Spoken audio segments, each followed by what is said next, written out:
The Enchanted Cello's Last Song.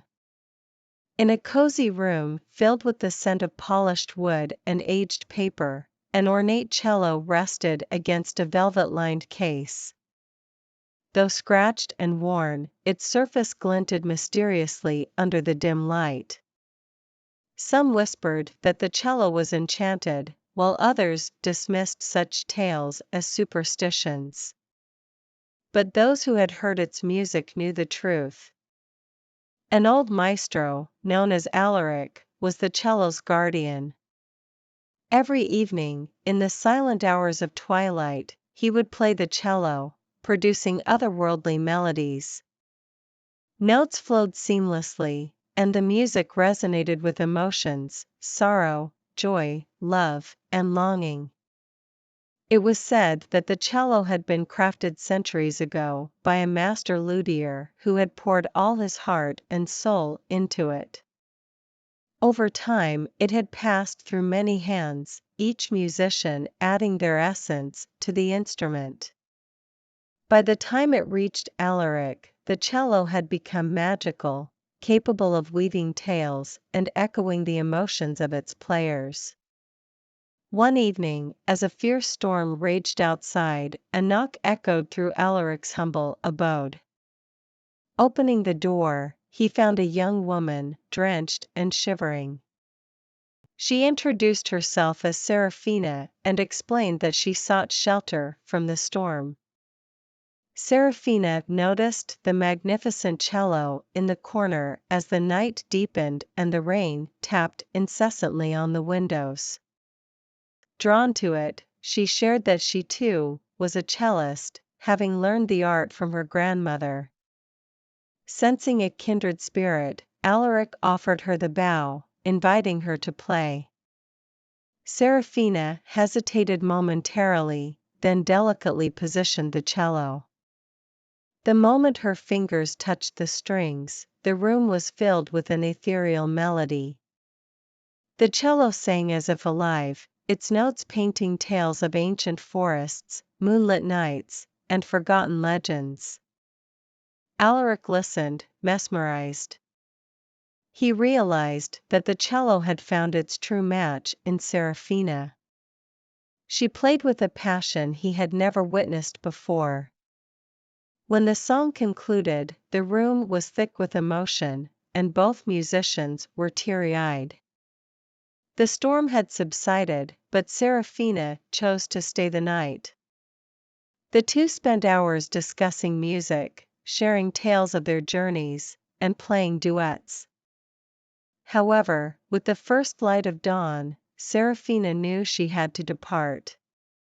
She had a long journey ahead, and her path was uncertain. Alaric decided to bestow it upon her, realizing that the cello's true calling was with Serafina. Parting with an instrument he had cherished for decades was a tough decision, but he knew it was the right thing to do. Serafina, overwhelmed with gratitude, promised to cherish the cello and share its magic with the world. She left, the cello safely tucked in its case, her heart filled with melodies yet to be played. Years passed, and tales of the enchanting cellist traveled far and wide. They spoke of a woman who played music that could heal the soul, of melodies that transported listeners to mystical realms. As Serafina played the cello under a canopy of stars one fateful evening, the instrument gave its most magnificent performance yet. It sang of love, loss, and reunions, of star-crossed lovers and timeless bonds.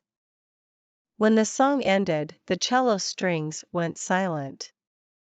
Its enchantment had been fully released, and it would play no more. Realizing that the cello had shared its final song, Serafina gently caressed its surface, tears streaming down her face.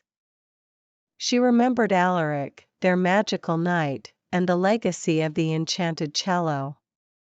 Though silent, the cello's legacy lived on, not just in the tales that were told, but in the hearts of all those touched by its melodies. And in the silence, one could still hear the echoes of its enchanting tunes, forever resonating in the corridors of time. Shadows over the summer carnival.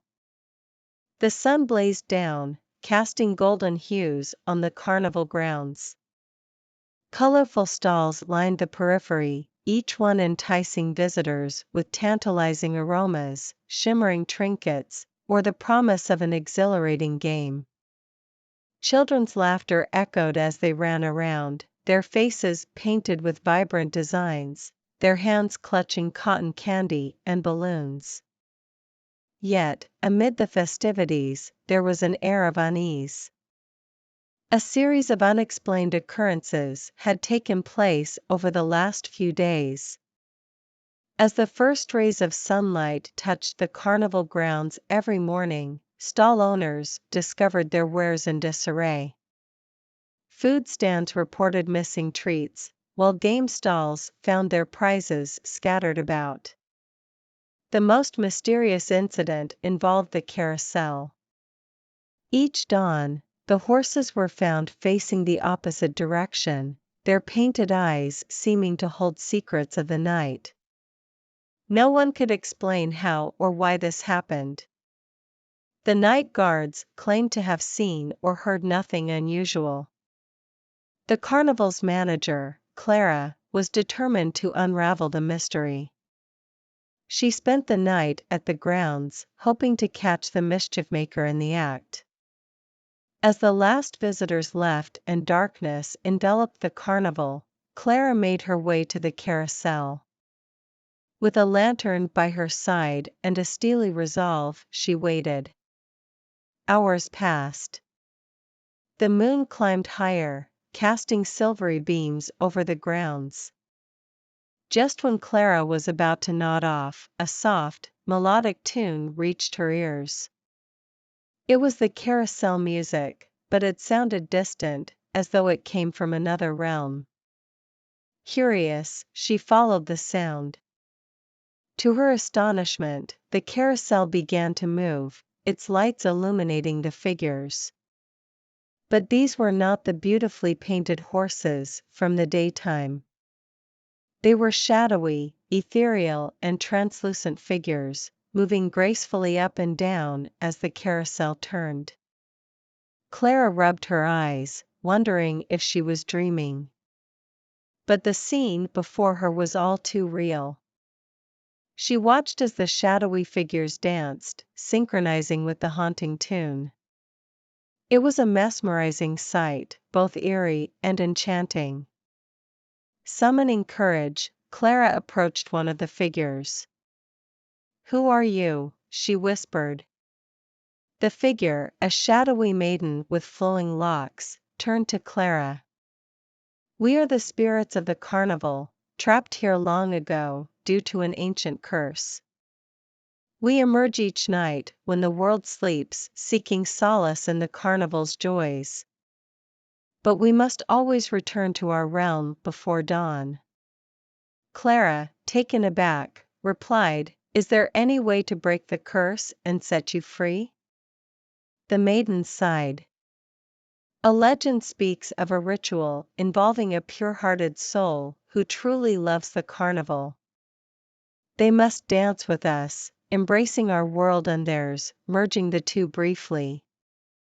Only then can the curse be broken." Without hesitation, Clara stepped onto the moving carousel. Taking the maiden's hand, she began to dance. The two worlds melded, shadows intertwining with reality. The haunting tune grew louder, filling the night with its poignant notes. As dawn approached, a brilliant light engulfed the carousel. When it faded, the shadowy figures were gone. The carousel horses stood still, facing forward again, their painted eyes gleaming brightly. Clara, exhausted but elated, realized she had broken the curse.